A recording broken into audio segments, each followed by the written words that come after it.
Evening, everyone. My name's Tim. I'm an addict. Lovely to see you all.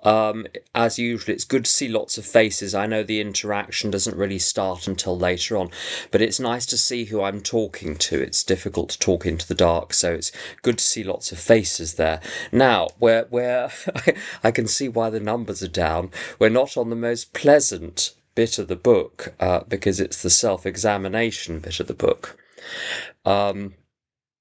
I suppose a lot of people are still nutted on brandy sauce at this point, so the last thing they're going to do is go to a big book study. Right, now we're halfway through step 4. Step 4 starts on page 63 and it goes to page 71. We're on page 67. How much of the step 4 have we actually done? None of it. We've done nothing.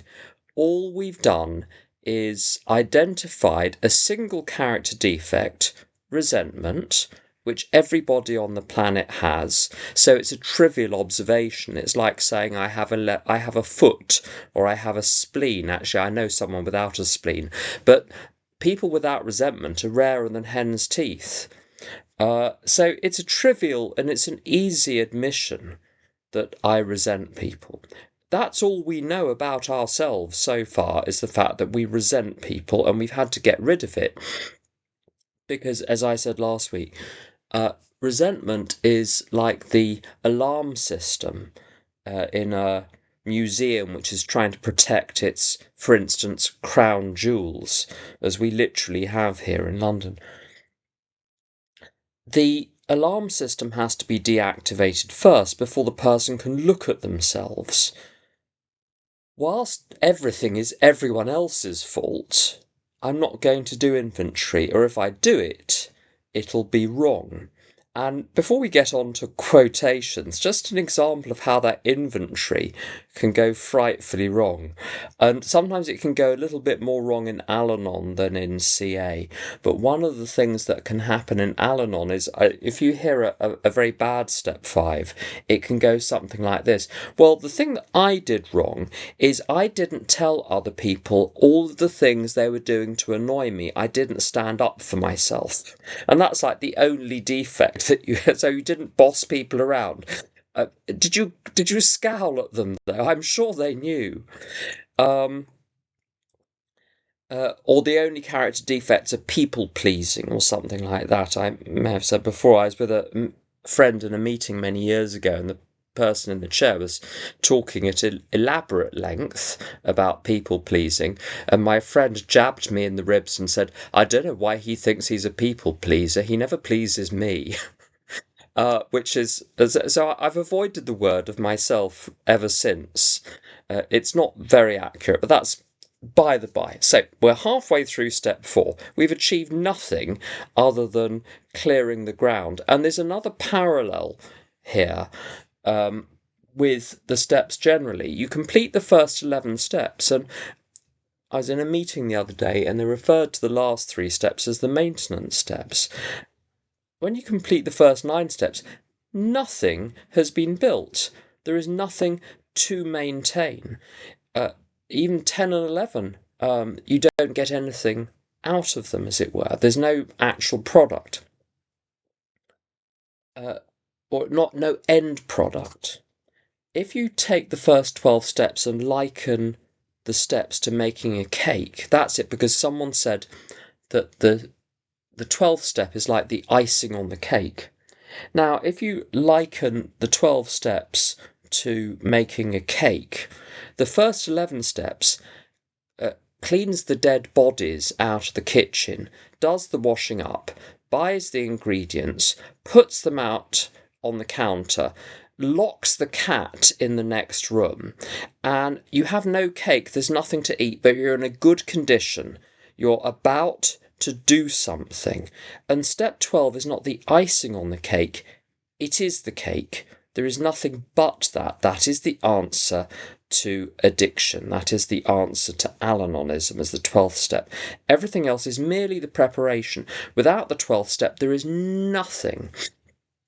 And I've tried to help a couple of people over the years that were rather allergic to the 12th step and were fascinated by the traditions and the concepts. And I'm always a bit worried when I get to going through the traditions and concepts with people, because the two people that were best at it refused to do step 12. And they ended up nowhere. They were back where they started emotionally. So the first 11 steps without the 12th step, you're nowhere. And it's a little bit like that with step 4. I've heard people describe step 5 as, I'm going round to my sponsor's house to read out my resentments. And the whole step 5, round in this part of London, there's there's always the group you go to and the group you don't go to. One of the groups I don't go to, they do step 5 over a year, and all of the resentments are analysed in very, very great detail. That's not step 4, that's not step 5. It's the foothills, it's the preparation for step 4. All we've done is clear the ground. Now, let's look at the first real inventory questions. And this is the paragraph. I'll read the whole paragraph, then I'll go through it in detail. Referring to our list again, that's our list of people we resent. Putting out of our minds the wrongs others had done, we resolutely looked for our own mistakes. Actually, I'm going to come in straight away on that. I, for years, did what everyone else did, which was to say, well, the questions on page 67 are the fourth column of the resentment inventory. In fact, there are parts of AA where all they do is the first 3 columns, and that's it. There's no, and maybe they'll tack on. In some parts of London 30 years ago, they had a list of 14 character defects, which I think may have come from the Pacific group, I'm not quite sure. And you'd simply tack the character defects onto the first 3 columns, but you didn't answer these questions from 67. You wouldn't do a fear inventory, you wouldn't do a sex inventory. So the step 4 was almost entirely the resentment inventory, plus the identification of those character defects. Now, I think that has great merit in terms of simplicity, and also great merit in the fact it does actually identify the defects in a rather brutal way. And people do quite well out of that. But it's not what the book says. And that's what I did the first time pretty much, and it was okay. It wasn't bad. At least the defects were in there. But it was a chap called Alan G. from Tennessee who said there is no fourth. The first person I heard saying it, he said there is no fourth column. He said, where is the fourth column? Show me the chart. It's not there. Now it does say referring to our list again, but it says putting out of our minds the wrongs others had done. That means in our minds we delete the first 3 columns. They are former columns. They are gone. We're actually starting with a completely fresh sheet of paper. And so when I say I resolutely look for my own mistakes, one might refer to the list, but it will not stop at that. The inventory is supposed to be a complete inventory of my character. And to do that, I've got to look at every single area of my life. And I've had people do the steps with me who in CA a few years ago who had very, very good at the step work. And they did, I remember one particular person did a wonderful inventory on all of the resentments, and then they answered the 8 questions in this paragraph on those relationships where they had resentment. And we got to the end of it, and I thought, this is good, but I think there's something, this doesn't add up. There's something missing here. And what was missing was 4 or 5 areas of the person's life which were completely out of control, which included diet, looking after themselves physically, money, their job, which didn't make it into the resentment inventory because they didn't have any resentments in connection with them. But those areas were an absolute catastrophe. So these questions are not simply questions in relation to the resentments or even in relation only to those relationships I have resentment in. It's on everything. Now, one might start with those relationships, one might start with those areas, but I've looked to repeat those areas at diet, at exercise, to my relationship to my own physical health, the area of spirituality, the area of religion, my relationship with God, money, looking after the home. There is whatever areas of life you have, these questions are to be asked in all of them. And often the most interesting stuff comes out specifically in the areas where there isn't any resentment. Often private things that one is doing, private areas of thought or action. So that's the scope of this. The starting point might be the resentment people, but boy, does it not stop there. The worst things, I say, are often elsewhere. So we resolutely looked for our own mistakes. Where had we been selfish, dishonest, self-seeking and frightened? So we got 4 more questions there. Mistakes is the first, 4 more. Though a situation had not been entirely our fault, we tried to disregard the other person involved entirely. Now it's very funny because it said, put out of our minds the wrongs others have done, and we start writing the inventory, doodaloo. And then about 2 minutes later it says, we tried to disregard the other person involved entirely. The other person has popped back into our mind halfway through doing it. We need to be told again. Just like in chapter 7, it says, I think on 5 or 6 occasions, remember they are very sick, because you forget they're very sick. So anyway, next question, where were we to blame? That's number 6. The inventory was ours, not the other man's. You see, it's doing it again. The person's popped back into your mind, and no, it's your inventory, it's not their inventory. It's very clever. It's almost as though he's helped people through this before and seen what they struggle with. When we saw our faults, number 7, we listed them. We placed them before us in black and white. We admitted our wrongs honestly and were willing to set these matters straight. So wrongs is the 8th. Now, there's one of those silly arguments that you get in all of the fellowships. Well, all of the big book fellowships. You get people saying, I've got to look for my part. And then you get clever dicks who go up to the page and say, it doesn't say our part. I have 100% part. No one else has any part. And they think they're very clever for telling the rest of AA they've got it wrong. Now let's see what the book says. Though a situation had not been entirely our fault. Therefore, if I'm looking at a situation, the other person does have a part, and I have a part. There is no denial of other people's responsibility in the big book. That is added from the podium. It's not in the book. And when I'm looking at a situation, it is my part. Now, because I'm disregarding the other person's contribution, the only part I'm looking at is my part, so my part is my 100% focus.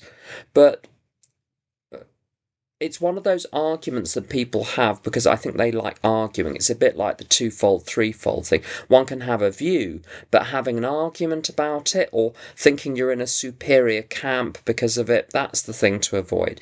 Have a view, be permitted to change your mind and go back and forth. Anyway, let's look at these 8 questions. So from a practical point of view, what are my mistakes? And I think plain English helps here. A mistake. What did I do that I shouldn't have done? What did I fail to do that I should have done? Very simple. And looking at the whole relationship from start to finish. What did I do I shouldn't have done? What did I fail to do I should have done? I, a few years ago, was trying to help someone who they were being sponsored by someone else, and the someone else was doing a very good job. But this person was having the most frightful difficulty about something that happened in a student dormitory in Budapest. And it was a very complicated situation. They couldn't get to the bottom of it. And to boot, the person suffered from psychosis. They were trying to do the steps anyway and were doing quite well. And so, bearing in mind, this is someone who was periodically psychotic. Able to have a conversation with me, able to write things down. He said, I can't work out. I don't think I've done anything wrong in this situation. And the situation ended up with the most frightful punch-up with about 20 people involved and being thrown out of the student dormitory. So you can tell something happened, and the notion that our candidate, our prospect, was entirely innocent was not a plausible one. So I said to him, all you need to do, write down everything that happened in the order that it happened, and each sentence must start with this, a name, either I, da da da, the thing that you did, or Susan, da da da, and the thing that she did. And he was terribly good. He could do this, and he did it as well as anyone I've ever seen. Basically, it was a list of about 120 things that happened in the precise order that they happened, each one starting with I da he da she da. And I got him to read the whole thing out, so I got a measure of the situation. And I said, having done that, can you see what you did wrong there? He said, no, I think it's very unfair what happened. And I said, right, read it out a second time, and every time you say something you've done, I'll let you know what I might have done in that situation. He said the first thing he did. And the first thing I said back was, well, I wouldn't have done that. He said, why not? And I explained. And then when he recounted someone else's behaviour, which he thought was quite unreasonable, I said, I can understand why they did that. They might have done that because... And he went, oh. And he got to the end of it and realised that literally every single thing he'd done on it was wrong. Now, if someone can't do the inventory themselves, why would they be able to? They've never done inventory before, and they, like us, have been under the cosh of the ego for the entire life, convincing us that everything we do is right, everything they do is wrong. So of course they're going to have difficulty. But that simple exercise, just write down everything that happened and run through the list item by item with someone with their head screwed on who can get their head round a situation. Mistakes. Now, there are 8 questions here. I know some people only construe there to be 4, namely the next 4, selfish, dishonest, self-seeking, frightened, but I find it useful to use the other ones as well. Mistakes, blame, faults, wrongs. Now, I'm sure anyone of my age who's British will remember spending a decade or two simply sitting at home watching The Bill. And if you saw a lot of The Bill, you'll remember scene after scene where some little scallywag pretending to come from a council estate, but actually educated at Eton and went to the Bristol Old Vic School, but putting it on for the Bill. When you go to the theatre, when you go to the National, you see these marvellous productions and you see people's CVs, everyone started off in the Bill. Anyway, the scallywags being interviewed, they're trying to get the truth out of scallywag, and they ask the same question in 8 different ways, and one of the questions catches scallywag out and he accidentally reveals the truth. That's why it's really helpful. There are 8 questions here. Sometimes it's only once you get to the 8th question that the truth really comes out. There are 8 different ways of getting at the same thing, which is what happened? What is the truth? What were you thinking? What were you doing? Now, because the questions overlap, the answers will also overlap. So if one of the questions elicits a particular thing you've done, now you've got it written down, you don't need to keep repeating it. Sometimes people try to repeat the answers. They say the same thing in answer to all 8 questions. Unnecessary. The questions are merely a way to get to the truth once the truth is written. Any other questions which elicit the same truth are irrelevant. So we've done mistakes. Selfish, again, let's look at the plain English version. This is not the Da Vinci Code with secret meanings of things. It's not like reading Edmund Spenser where you have to look at the glossary at the bottom to find out what words mean. Selfish, where did I put myself first? Where I should have put someone else first, or worked for the common good. So selfish, putting me first. Dishonest is straightforward. That's deceit of others, self-deceit, or shady dealings, scheming of some sort. Self-seeking, what was I after? Very helpful. Frightened, what was I frightened of? Now, those two work as a pair. Self-seeking is what I positively wanted. Frightening is what I didn't want.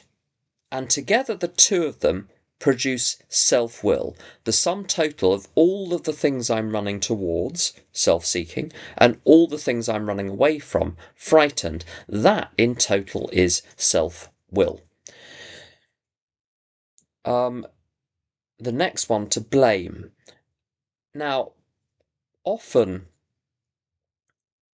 earlier questions will bring out the blameworthy behaviour on my part. But sometimes this question is terribly useful, and it's only at this point that the truth comes out. I remember an absolute, what's the technical term for it? Shit show happened at a group I belonged to about 15 years ago. And to preserve the preserve the innocence and the guilt of those there, I won't go into the details.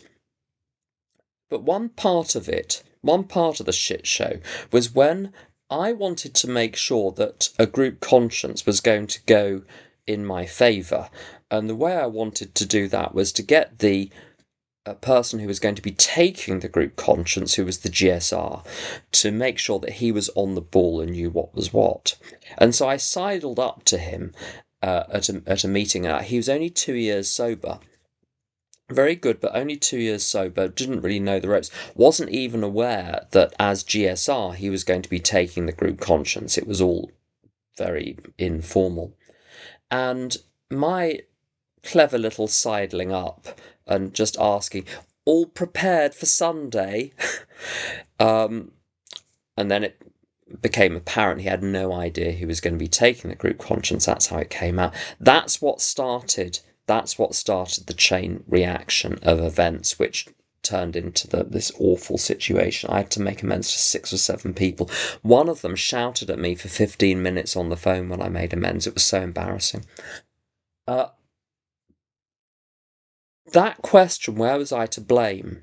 I looked back and said, what did I do that set the ball rolling, or whipped the ball along a bit further, a bit faster, once it was already rolling? What was my negative contribution? And sometimes there are things which look innocent, but then you look back and you realise, no, that was the point at which it went wrong. If I hadn't said that, everything would have been fine. That was the point of no return. Very useful question. When we saw our faults, that's the 7th question. And a good way of coming at that, some people get a lot out of naming character defects, so vanity or arrogance or envy or jealousy. And now, in any situation, there might be 20 defects operative. What is useful, I limit it to 3. What was mostly going on? Was it mostly fear and arrogance, or vanity and mistrust? What was it? And you start to see a pattern building up across the step 4. In fact, what I discover is usually there are 7 or 8 character defects which are responsible for almost the whole of my trouble. My worst ones are ill temper and arrogance and mistrust of God and gloom, and just 4. But those will ruin everything. They'll ruin all small good things. They'll ruin all relationships. That's just 4.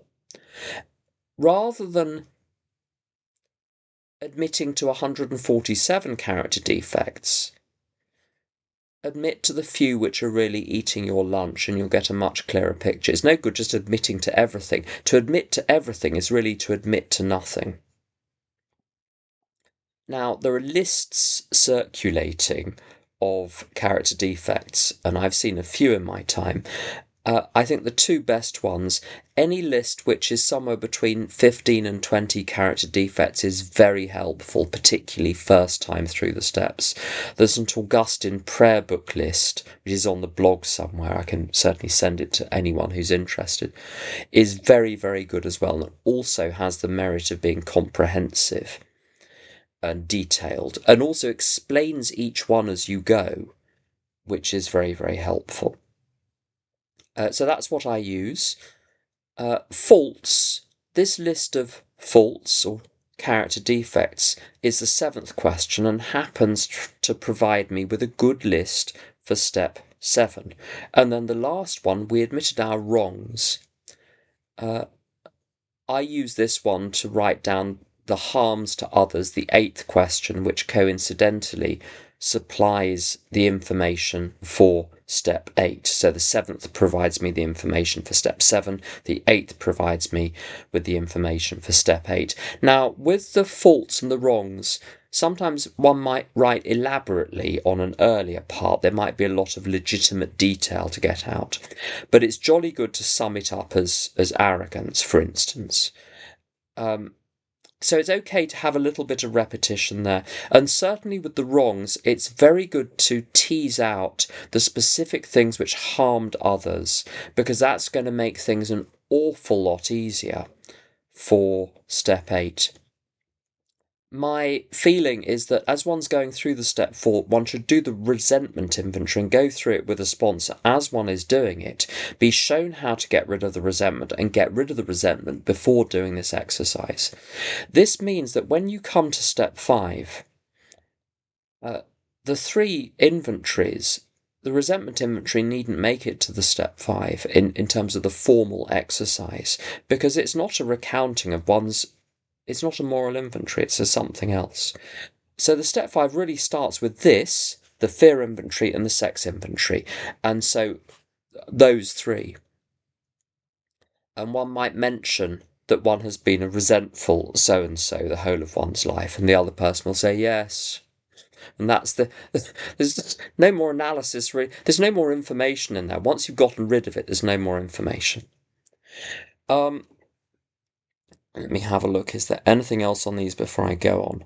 No. So those are the questions to ask. 8 questions, major relationships, areas of one's life. The next one is fear. So notice that the word fear is bracketed alongside the difficulties with Mr. Brown, Mrs. Jones, the employer, and the wife.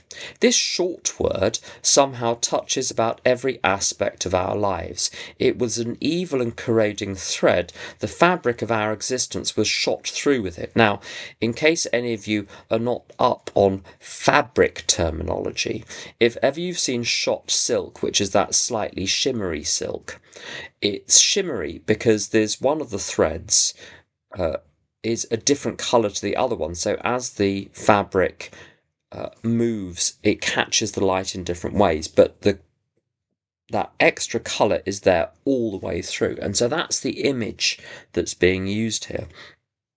And the reason why the fabric of my existence is shot through with fear when I'm in an ego mode is the ego says there is no God, there is only me. I better make the most of things on this material plane while I'm here, because when I die, I'm going to go poof, and that's going to be the end of me. So if anything is to be done, it has to be done here, and the results have to be here. No good storing up treasures in heaven, because there isn't one. The treasures I'm interested in are down here. And a good list I heard once was sex, money, power, prestige, comfort, thrills, and appearance. And I've not found anything I've ever wanted that doesn't come under one of those headings. either as a positive something or a freedom from something. Now, as soon as one desires sex and money and power and prestige and comfort and thrills and appearance, if one's paying attention, one realizes that the world does not supply these on tap. The world does not supply these easily. Once acquired, they're difficult to keep. They're very hard work. And so concomitant with desire is fear. You cannot have desire in the material world without having fear. And so it's really the flip side. It's so integral to the fabric of ego. It is the consequence of desire, but it itself produces countermeasures. And now it starts to go round in circles. So the countermeasures themselves are fraught with risk and uncertainty, which generates more fear, and it gets tighter and tighter and tighter. Did not we ourselves set the ball rolling? It says. Now what that means is the setting the ball rolling is going into the world with a game plan, because that gives rise to the fear gives rise to the countermeasures. Sometimes it says we think fear ought to be classed with stealing. It seems to cause more trouble. Now, if it causes more trouble than stealing, it should actually be classed in a class above stealing. But anyway, I don't really understand his logic there. But you get the point. What does it steal? It steals peace of mind. And the size of the fear, in other words, the size of the object of the fear, whether it's nuclear war or whether a hangnail is going to become infected, is neither here nor there. If it ruins your day, it ruins your day. The real magnitude of the fear is its presence in the mind. But as A Course in Miracles says, there is no order of magnitude with lack of peace. If you're not at peace, you're not at peace, and that's the end of it. Doesn't matter what is causing it or how big or small it is. If you're not at peace, you're not at peace. You might as well be not at peace for 100 things as for one thing. It's all the same. But the solution is the same as well. The one solution, which is trusting God, being in God in the moment, becomes the answer, no matter the size of the disturbance. So, let's have a look at the next paragraph. We're racing through this now. We reviewed our fears thoroughly. We put them on paper, even though we had no resentment in connection with them. Slight grammatical quirk. You get this in Dickens as well. Even though is to be read in modern English as even if. If you read it as even though, it doesn't make sense, because it implies we necessarily have no resentment in connection with fear. The truth is we almost always have the two in connection. So the way to extract this list, one's already written about the fears on page 67, and you can extract those. Make sure there are no duplicates. Sometimes things are worded very similar, so you can reduce that and then say, is there anything else? And just write until nothing else comes, and then rationalize it, get rid of duplicates. Write until nothing more comes, and eventually when nothing more comes, you're done. It's usually a couple of pages. Next instruction, we asked ourselves why we had them. Now, Bill W. does something that they used to do in the Russian educational system. I was in part in the Russian educational system, and the person standing at the front of the class is not interested in Russia, in what you think. They'll ask questions, and Russian questions always start with, at least in academics, почему? And they say, почему? And then the question comes, and then they immediately come in with the answer, потому что. So Почему? Why? Потому что. And you couldn't get a cigarette paper in between the почему statement and the потому что statement, because they're going to tell you the answer. They don't want you to think for yourself. They'll tell you what to think. And Bill does exactly the same thing. We asked ourselves why we had them, and we think we're going to have this absolutely splendid exercise where we try to analyse why we have the fears. Bill is not having any of it. Wasn't it because self-reliance failed us? So he's just turned to the back and where the answer to the crossword is and given us the answer. He wants to cut us off at the pass before we do any of that examination. And that is why today I don't do any exercise at that point. I think almost everyone does. I don't. He didn't want us to. He just gives us the answer. So in the form of a rhetorical statement. Wasn't it rhetorical question? Wasn't it because self-reliance failed us? In other words, this is the thing to meditate on. Why did I have the fear? I had the fear because I was relying on self. And self-reliance fails. What does it fail to do? Self-reliance tells me, do what I say and you'll be happy. So when you're at the junction in the road with God in one direction and the ego standing there saying, come this way, sonny. The ego always says, you'll be happy if you do this, if you get the sex, the money, the power, the prestige, the comfort, the thrills, and the appearance. And to rely on self is to rely on ego. It is to base my life around the acquisition of those 7 ego commodities. Why does it fail?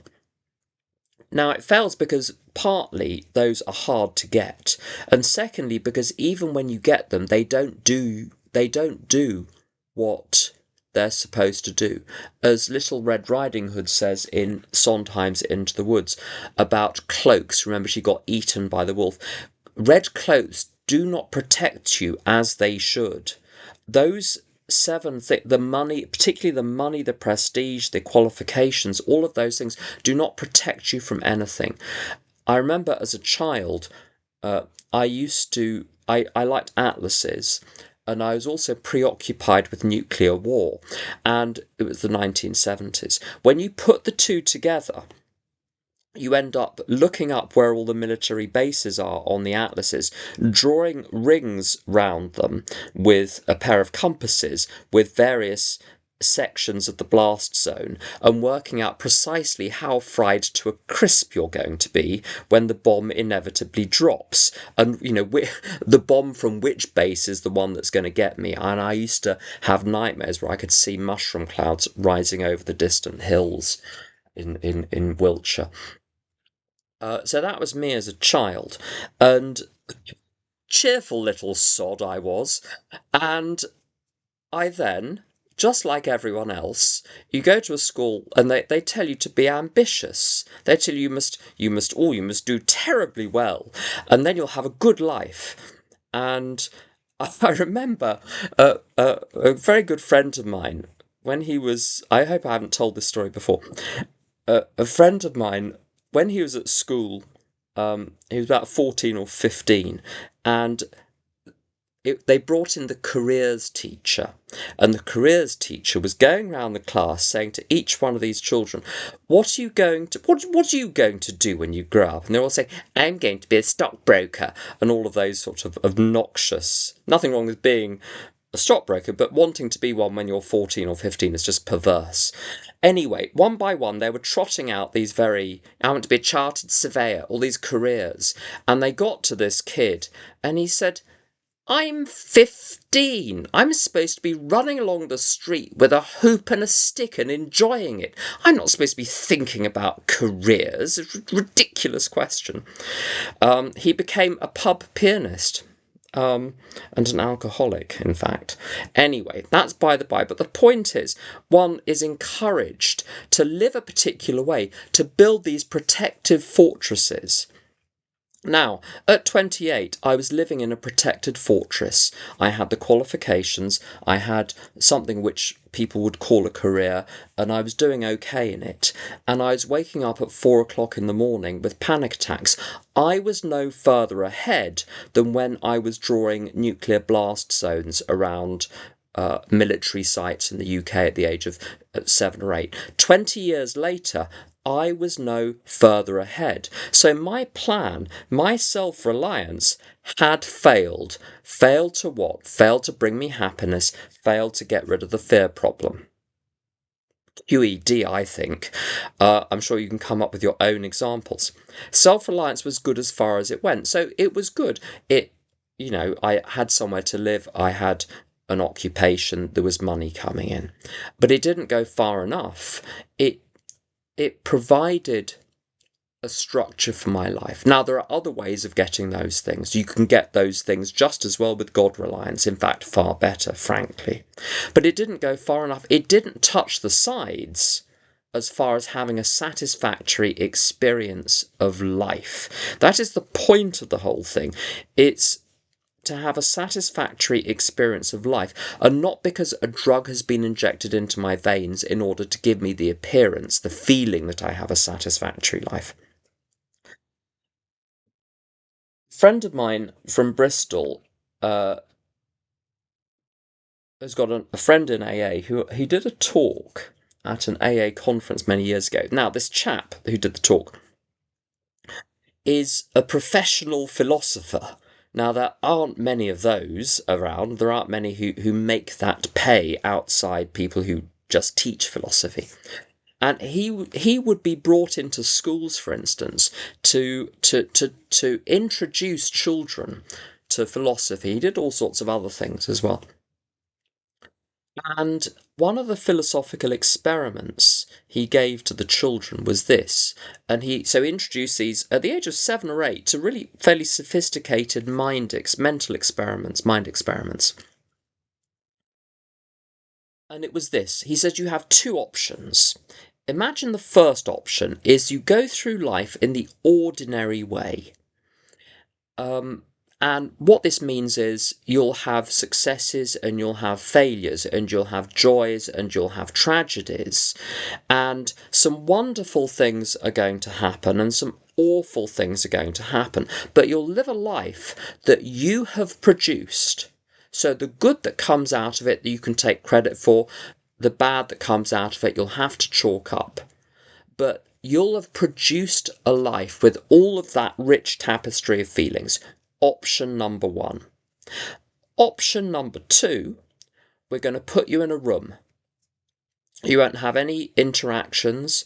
You won't have any relationships. You won't do anything. You're just going to be in the room. But we're going to hook you up to a drip. And the drip will introduce into your bloodstream for a good 60 or 70 years a chemical which gives you the impression that you're living life, and it will be joy and pleasure from start to finish. Not one child in a school that he's gone to has ever opted for B. Every single child opted for A. They wanted a life which had meaning because they were creating it, and there were going to be joys and there were going to be sadnesses, there was going to be everything, but it had meaning, it had significance. The purpose, if you ask children, apparently is not to be happy. The purpose is to live a life which is worthwhile, to make a go of things. Now, I've done the experiment of asking people in recovery, and people have to really think about it, and you get about 50-50. A good 50% of the people I've asked have said, yeah, give me the B, give me the room with the drug. Something has happened there. Something has gone wrong there. To want the outcome without the thing which produces it, it's to want, what I've learned for me, you do what you want, but what I've learned for me is that wanting to be happy or to be free of pain is not a valid purpose of my life. It's like wanting the degree certificate without having learnt anything or passed any examination. It has no value. And one of the things that I always quiz people on when they ask me to sponsor them is whether they're down with that philosophy. Do you just want to feel okay? or do you want to live a life which is worthwhile? Because you can't do both. Some of us once had great self-confidence, but it didn't fully solve the fear problem or any other. When it made us cocky, it was worse. So the point is, one is hopefully going to be trying to live a life which is worthwhile. And the self-will method doesn't work, but hopefully something else will. Perhaps there is a better way. We think so. For we are now on a different basis, the basis of trusting and relying upon God. We trust infinite God rather than our finite selves. We are in the world to play the role he assigns, just to the extent that we do as we think he would have us, and humbly rely on him does he enable us to match calamity with serenity. So the first point is that the ego system and the God system are mutually exclusive. You can't bolt godness onto an ego system. It doesn't work. It won't take. The graft can't be performed. It's an entirely different basis. And the basis has two elements, which is good because it's simple. So the basis of trusting and relying upon God. Trusting God means if you open the Bible and at various points it says, do not be afraid. To trust God is to say, oh, okay. And that's the end of it. I'm still frightened. That means I'm still having fear thoughts, and because I think I'm frightfully clever, I think the fear thoughts are real and true. So I haven't surrendered. If I feel fear, I haven't surrendered. I am trusting myself. I'm saying, Tim, what do you think is going to happen? And then I say to myself, ooh, very, very bad. And I go, oh, okay. And then I'm frightened. Then I run to other people and say, I'm frightened. I don't know what to do. Well, it's because I'm believing myself. To trust God. There's an illustrative story by the great Sandy Beach, who I met a few years ago with Bob Bazance in New Jersey at a smallish conference. So we got a chance to speak to them. They were fascinating, and good to just even get a few minutes with them. One of Sandy's stories was this. He was arguing with his sponsor about something. And he kept saying to his sponsor, you're right. And the sponsor said, no, I want to hear you say, I'm wrong. And I've had sponsees that I'll say something and they'll say agreed, because they've passed what I've said past their approvals committee. The approvals committee has given it their rubber stamp. And you want to say, and if you didn't agree, where would we be then? The point is, I can't add truth to falsehood. I take my falsehood, throw it at God and say, this is rubbish. Give me something in its place. I've got to give up what I think before I can be given what God thinks. If I don't do that giving up first, when God's truth comes in, it will argue with what is already there. And what is already there has the upper ground. It has the tactical advantage. It knows the terrain, and it will push out God's truth. And I'll be just where I started, except now I've rejected God. So this trust in God, it starts with me saying, I don't like how I feel. I hope there is a different way to look at this. There better be a different way to look at this. But it starts with me admitting I'm wrong. If I'm unhappy, I'm wrong. Now, there's one thing about feelings and unhappiness. They're slightly different things. C.S. Lewis talks about this, and it's terribly interesting. I can't remember which of the essays, it's one of them, where he quotes Samuel Pepys talking about being at a concert of wind music, and Pepys saying the music so moved him that he felt physically ill. And I understand that things which move you viscerally And the fact that the physical sensation can be very close to sickness, that thrills, excitements, they're very close to the feelings of anxiety. The actual feelings themselves almost don't have a positive or negative truth to them. It's the thoughts that lend them that nature. So the fear on a roller coaster is the same physically fear as the fear when something genuinely bad is happening. But one is you pay for one and you pay to avoid the other, yet the feeling is the same. So this is why the book talks about disturbance. When I'm disturbed, there's something wrong. When I'm not at peace, there is something wrong. My affect may be low. I might be feeling all sorts of things. The orchestra may be playing. I might be feeling that sickness that Pepys took up a wind instrument in order to learn how to play the music, which made his soul feel sick with something, so much did it move him. That's the interesting thing about the feelings there. So when I'm disturbed, the first point is to say, I am wrong. And then there is a basis for trusting God. Now, relying on God is the other part of the bargain. It is to say to God, you show me what to do. Don't even show me how you're going to solve the problem. Just keep me busy. And so today I've had a good day. I haven't been thinking about anything. I've been keeping myself busy. I've been thinking about my work, which I was doing. And that was enough. I don't get to understand God's answers. I get to simply take a problem, put it in God's hands, and then trust, which means I treat the problem as already having been solved, one way or another. Which means I'm not to think about the problem anymore. I'm not to give it any thought.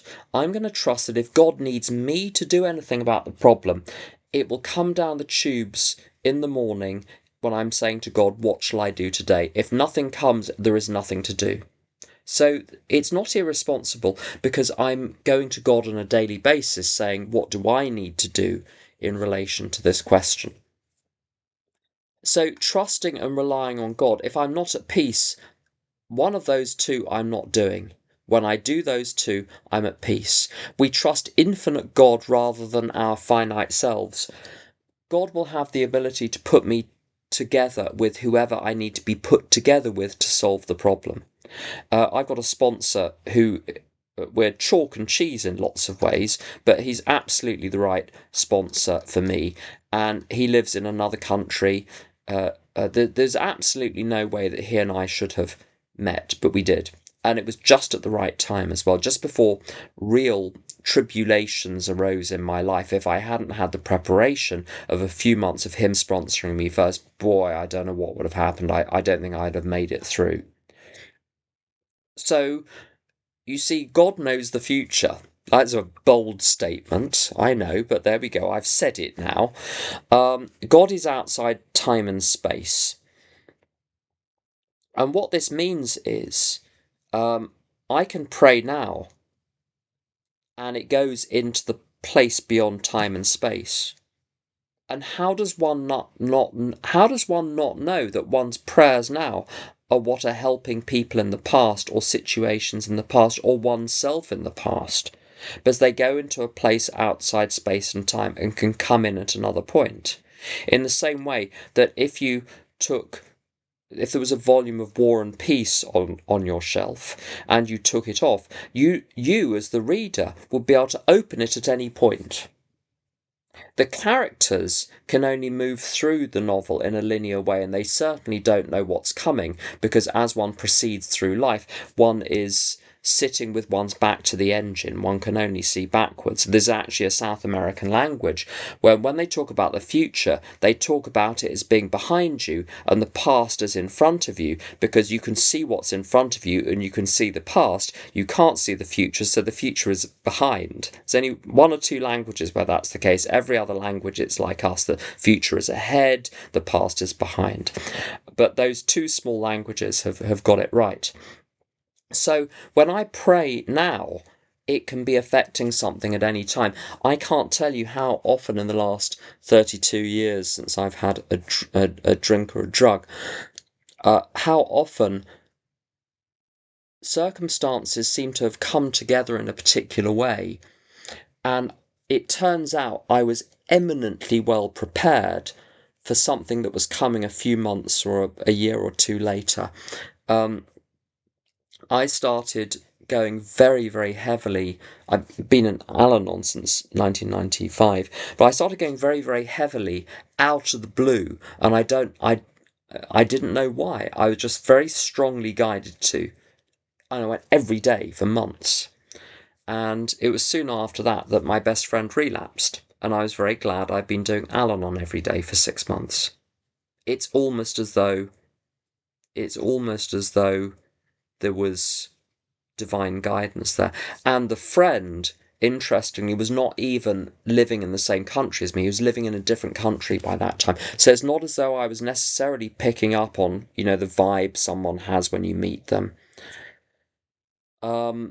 Maybe it was that, but maybe God was preparing me. And I've had those things whenever I get the strong feeling I need to do lots of spiritual work. I think, oh shit, what's coming? And there's always something. So I think God really is far more in charge than people will give him credit for. He would have us, just to the extent that we do as we think he would have us, and humbly rely on him, does he enable us to match calamity with serenity.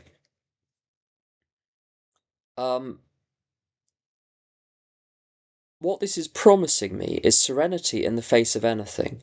Therefore, if I'm facing something, whether it's nuclear war or a hangnail, and I'm not serene, I'm missing something, which is tremendous. It means there is always a solution. I must never look at what is going on and say, well, life is just being lifey, and life's not a bed of roses, and it's just going to be like that, and there's nothing I can do about it. Well, none of that Eeyore stuff. There is always a way to be at peace. Not necessarily chipper, but at least at peace. One last thing on that paragraph, then I'll skip very quickly through the last paragraph. We're in the world to play the role he assigns.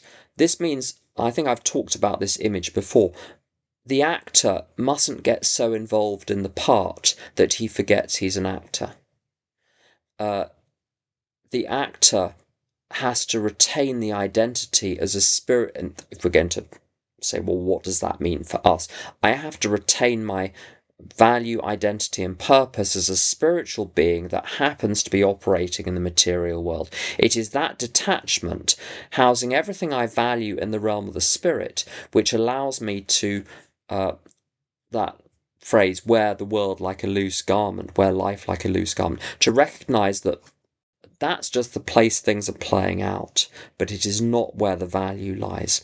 And also, brilliantly, just to the extent that we do as we think he would have us. In other words, I just have to do what I think is God's will. Of course, when I realise it's wrong, I have to admit it promptly, but I don't have to get it right. And I don't have to sit there fussing for days or weeks or months trying to work out God's will. If it's that much of a toss-up between two options, they're probably both just as good. 2 points on that. Someone said, when you get to a fork in the road, take it. Just do something. And it's because to approach his house, you get to a fork, and there were 2 forks, and both forks came round at the same point in the end. So it didn't matter whether you went left or right. God is always at the destination. I remember there was a decision many years ago. I didn't know what to do, and my sponsor said, well, God will be with you if you go, and God will be with you if you don't, and there'll be a lesson either way, so it doesn't matter. And the last paragraph to skip through, we never apologise to anyone for depending upon our Creator. In other words, I don't need to justify it to my ego. My ego is never going to buy the idea that I don't never ever need to solve any problem I have ever again. I simply need to trust God and ask God what to do today. My ego will never buy that. People out there in the world will never buy that. So I don't need to explain it or convince them that it's okay. I don't need to apologize for it. We can laugh at those who think spirituality the way of weakness. Paradoxically, it is the way of strength. The verdict of the ages is that faith means courage. That means the ability to get things done, even though I might tremble a little bit. All men of faith, all people of faith have courage. They trust their God. We never apologize for God. Instead, we let him demonstrate. I stand back. I let God demonstrate through me what he can do.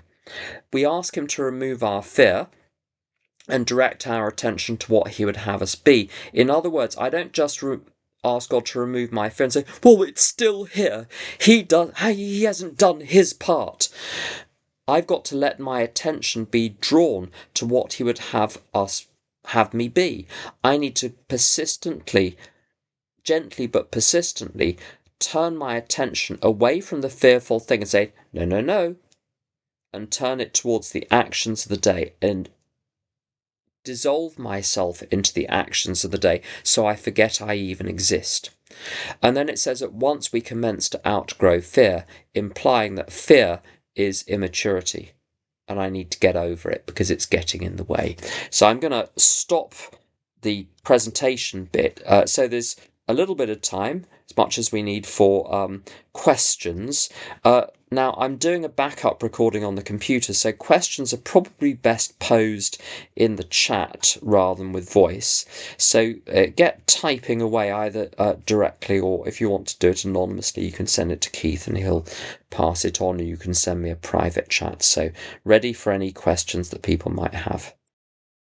So, first question, start for 10.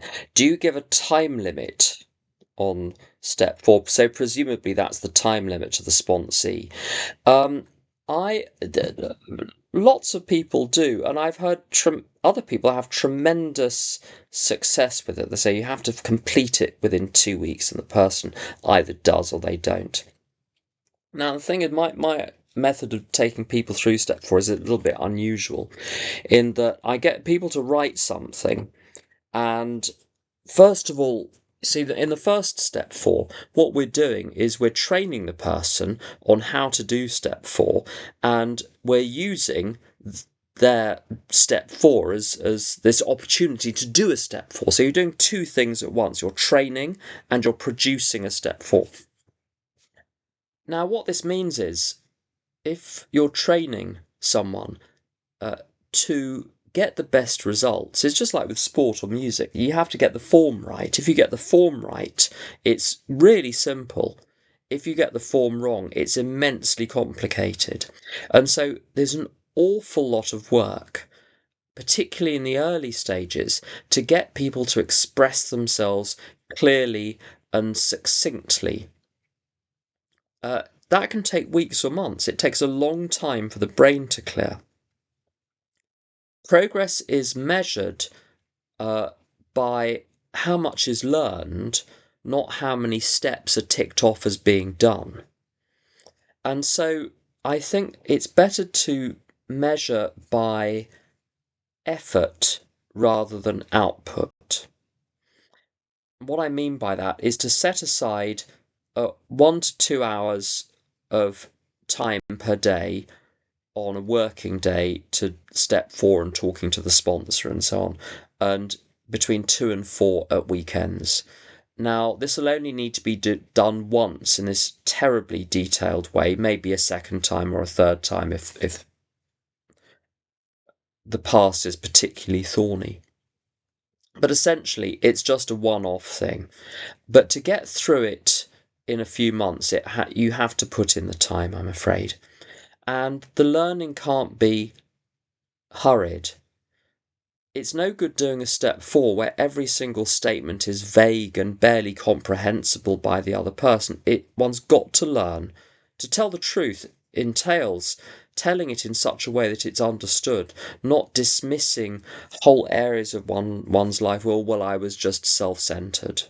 It's not good enough. One won't get a real idea. You can get it wrong by being too detailed. You can get it wrong by not being not detailed enough. So that training period is important. Also, there's an awful lot of rewiring that takes place during the step 4, and it happens by discussing the material. So I discuss absolutely everything as we're going. Because of this, I think the quickest someone has got through it with me is about 6 weeks.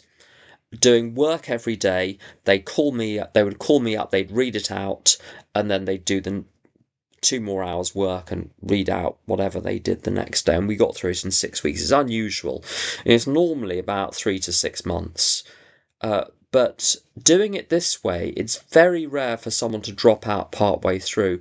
I don't think I've had anyone drink partway through step 4 the way I do it in donkey's years. People sometimes leave AA completely or leave CA completely, but that's a different matter. So doing it as slowly as that doesn't seem to give rise to relapse at all. Sometimes the argument is done, well, the person will relapse unless they do a step 5 in the next 2 weeks. And I don't think that's the case. You can maybe sit with an hour with a sponsor, say, look, I've got 37 secrets which I think are going to kill me. Will you hear them? And you can get that out of the way very quickly. But the work of step 4, if you don't do it now, you'll just have to do it later. And there's nothing worse than spending years doing shitty step 4s and finding yourself with the same emotional profile as a newcomer at 10 years sober. It doesn't do any good at all. So I think best to do it properly, and then it will be done when it's done. Let's see what else I've got. If you really can't get rid of a resentment, would you continue with the sick man's prayer indefinitely? Now, I'm going to reframe the question. What is a resentment? A resentment has 2 elements. The first element is the temptation to blame someone else for my emotional condition. And the second part of it is when I give in to that temptation and run the narratives in my mind. Now, if I sit down with someone and we work through why I am responsible for my emotional condition and why blaming someone else for it is just technically inaccurate, either I believe them or I don't. You can't say the sick man prayer and hope it's going to work if you continue to believe your own thinking. This is what I was saying earlier. One's got to disbelieve oneself. One's got to divorce oneself from oneself. So I've necessarily got this wrong. So yes, continue saying the sick man's prayer, but you want to back up and say there's something wrong with the understanding there. The theatre of the lie approach. Now it would take a long time to explain exactly what that is. If you listen to Mark Houston and Joe Hawke's tapes, for instance, the Prescott, Arizona tapes, which are on XA, I think it's in those. It's in a couple of other box sets, as they're called, of tapes that they did of big book workshops. And essentially, it's taking the view that when I'm upset in a situation, imagine, let's say you're the husband of someone and the wife or your own husband says, marriage is over. Now, if all you are as a husband, if that is your entire identity, and your other half says the marriage is over, that role is under mortal threat. The role might literally disappear, which is why people will commit suicide when they lose a job, when their identity is tied up in the job. So I think the theatre of the lie stuff is absolutely brilliant. I've not succeeded with sponsees for 2 or 3 years. I tried that with sponsees. 1 in 3 got it. It was too much for the 2 out of 3. And I lost a lot of sponsees trying to force them to understand it when they just weren't ready. This method from the big book works perfectly well, and the ideas in the theatre of the lie can be conveyed with this idea of, when I've got a role at work, I don't need to be invested in it. It's not who I am, it's a thing that I'm doing, and everyone can understand that and work with that in terms of a solution. So Clarence Snyder's list of character defects. Yes, as I said, any short list of 20 character defects is very good, particularly with people who are new, people who want to keep it simple, people who don't want to get all snarled up in complexity. Very good. It doesn't matter what list you do as long as it really covers everything. Sorry, I'm just reading through another question. Oh, so they're talking about handing over with a work situation. They're suggesting they're worried, I think, that having a contingency plan isn't living in faith and relying on God. When you look at the steps and the traditions and the concepts, you'll discover in step 12, concept 12 in one of the warranties, it's either the fourth or the fifth, the notion of a prudent reserve. In other words, the organisation of CA or the organisation of AA does not fly by the seat of its pants and say, oh, well, money's just going to come in. No, they look after their money very, very carefully. They have buffers, they have operating funds to account for the ups and downs, and they have a prudent reserve of a couple of years. I don't think there's anything incompatible about living an orderly life with plenty of forethought, backup plans A, B, and C, contingencies. When COVID hit and my industry was temporarily taken down, about 80% of the work just vanished. I happened to be fine with my particular little niche, but I had enough funds to get me through because that's what I've been taught to do, is to be careful in the world. Just because you live in the realm of the spirit doesn't mean you don't have to be careful in the realm of the material.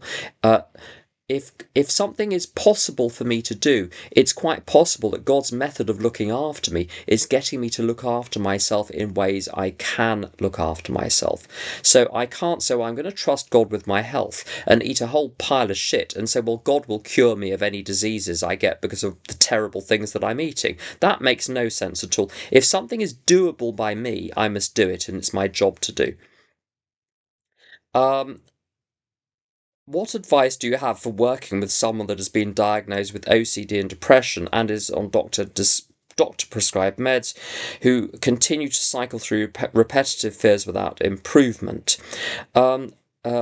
A friend, 30 odd years ago, a friend of mine went on some medication. I said to my sponsor, what shall I do? He said, hide. Now, that's not helpful. It was funny, but not helpful. In the case in question, it was actually the right advice. The chap was very odd for a few weeks, and I'm glad I kept my distance. He was fine in the end. Now, we have to take people as they are as a fellowship. Not everyone sponsors people who are on medication. A lot of people do, so they're looked after. And I've sponsored people who've with serious mental illness and on medication. You just do your best. You present the program, and you do your best as a sponsor. They do their best. Sometimes, and I've had people who themselves are on medication report this, that when they're on medication, the emotions were sometimes out of sync with what they were doing in their lives, that they'd be flooded with particular feelings and there'd be no apparent trigger. And when they stopped, everything became more congruent. I've heard that a few times. So it can be a bit difficult, but everything boils down to the simple idea that with fear, with resentment, with all of these other things, they're not one thing, they're two. So fear is a fear thought knocking on the door, and that is the point at which, as a moral agent, I can say, I'm not going to believe you. You come from the devil, you little effer. You can bog right off. Not today, Satan. Satan, sorry ass thoughts about nothing. Not today. I'm not going to believe you. God says I'm going to be okay, so I'm going to be okay. That's something that you can do. You can't stop the thought knocking, but you can stop whether you believe it. And that's the way out of I found for everything. How do you approach the nightly review questions on page 86 which relate to resentment and fear? We'll come to that when we do step 11, but it won't be what you think. That'll get you coming back. What does the principles inventory look like? Can you give me some examples? So it's really part of the resentment inventory. So it's principles that I'm resentful at. And I think I covered this point last week, but it's come up again, so I'll cover it briefly. When I'm upset about something, I'm upset either about what a person has done or what an agency, institution, company, firm, government has done, or I'm upset about an idea. If it's the idea, well, that comes under the heading of principle. No different than anything else. So let's say there are lots of things in politics that people get upset about. So you put the political idea in the first and second columns. It's a little bit of both, really. But I don't think it's a separate type of exercise. People try to make it a separate type of exercise. I don't. I just bang it into a resentment inventory. Do you think it's useful to do a step 4 and 5 regularly, say every year? As doctors say about flossing, only floss the teeth you want to keep. It's useful if you want to stay alive. So it doesn't matter how well I do the washing up. Occasionally the kitchen will need some deeper work going on. Nothing in the material world, including me, can go without periodic maintenance. When I had a car, it needed an annual MOT. You don't necessarily find out anything new. I do a little step 4. It takes a couple of hours, once every 3 months or so, sometimes up to every 6 months, certainly at least twice a year, per the 12 and 12, where it talks about a biannual inventory. And then I just read it out to 3 people and I'm done. I don't learn anything new, but learning something new is not the purpose of it. The purpose is to get all the crap out in one go in order that one can recoil in horror and say, you know what, God, I really do want something better. You pick at it bit by bit, you don't get that feeling. You look at everything all at once and disgusting. It changes it by doing it in a step 5, everything in one go, which is why confession is such a useful thing. What is the difference between a wrong, a fault, and a mistake? Mistake, they overlap. But a mistake is something I did that I shouldn't have done, something I failed to do that I should have done. A wrong is where I've harmed someone, where I've wronged someone. I've done something which has impacted their life negatively. A fault is those nameable things: envy, resentment, the word resentment, jealousy, pride, all of those. Hatred, cruelty, negligence, sloth. If it's a single word, it's a fault.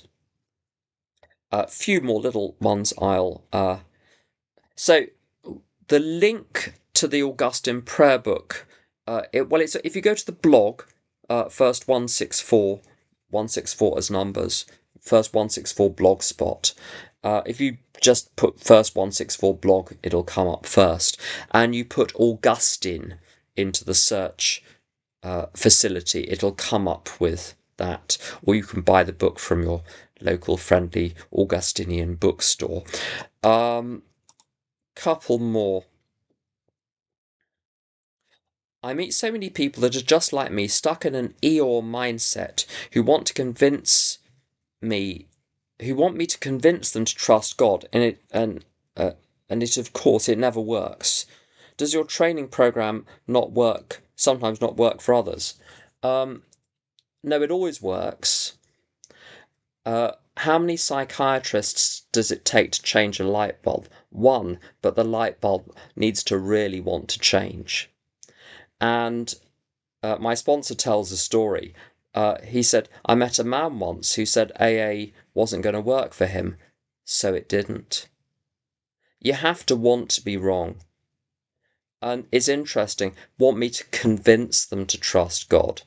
So you're up against their ego, which has already decided there is no God, and they've got their arms crossed. And what can you throw at me then? You got to wait till they're done, and they're like, someone came up to me in a meeting years ago, said, I really don't want to be talking to you. I can't tell you how little I want to be talking to you, but I have no choice. I'm at my tether's end. Will you help me? That's what you want. Desperation. And then you say, trust God. They'll go, okay. You might have to explain how. But that's basically it. And last question. Is a sponsor meant to provide extensive commentary on a sponsee's step 4? Telling the sponsee about more areas of selfishness, wrongs done in a situation, or is it mainly a confession process for the sponsee to go through? Well, the thing is, you weren't there. You can only work as a sponsor with what they present to you. The only possibility is if they relate something that they did, which they think was absolutely fine, simply by way of context. You go, well, wait a second there. Hold your horses, sunshine. Do you not think that might have been a bit problematic? Now, you do need to. It's important to have a sponsor that you can discuss things with. If you don't want to discuss things with your sponsor, get a different sponsor. When you're new, there'll need to be a lot of input. Later on, I think it is a genuine phenomenon after a few years, particularly once you've been through the steps a few times and you've got a lot of experience sponsoring others, and life gets more complicated. You're looking at much more subtle situations, much more complicated situations, and whereas when I was new, if I presented a problem and presented it to 10 people, all 10 people would tell me exactly the same thing that I was doing wrong because I was having entry-level problems. Now, 32 years later, it's just not as straightforward. Do I carry on going to a particular group or do I stop? Not as straightforward. What is God's will? I don't know. But I've had to trust myself, or rather trust what I think is God's will, and risk it being a mistake, rather than simply blindly following other people. It is not always the case that other people are necessarily right and I am wrong about what to do in a situation. What is important is that I run things past people and really hear them out. And very often I am turned on a sixpence on issues, but a couple of times I've taken the risk of actually going against what my sponsor said. And the last time it happened, there was almost a bust up, I think, for a while, but it actually worked out. It was the right thing. We both agreed a few months later, you know what, that was the right thing. It wasn't the right thing because I did what I thought was right. It just happened to be the right thing. So the longer you go, I think the less you have to ask other people, what did I do wrong here? And the more you have to rely on your own connection with God. With newer people, you can often be more black and white because it's just so glaring. But essentially, it's their inventory. They've got to bring the material to the table. If it doesn't make sense, though, I'll say to people, that doesn't make sense. There's something you're not telling me here. Go and have a think. Tell the story from the beginning, and then all the shit comes out. But it's for them to find that and bring it to the table. It's not for me to ferret it out of them. All I need to do is say, I don't understand this. Doesn't make sense. When it makes sense, we're done. So I'm done now, so I'm going to stop there. I'm back over to you, Keith.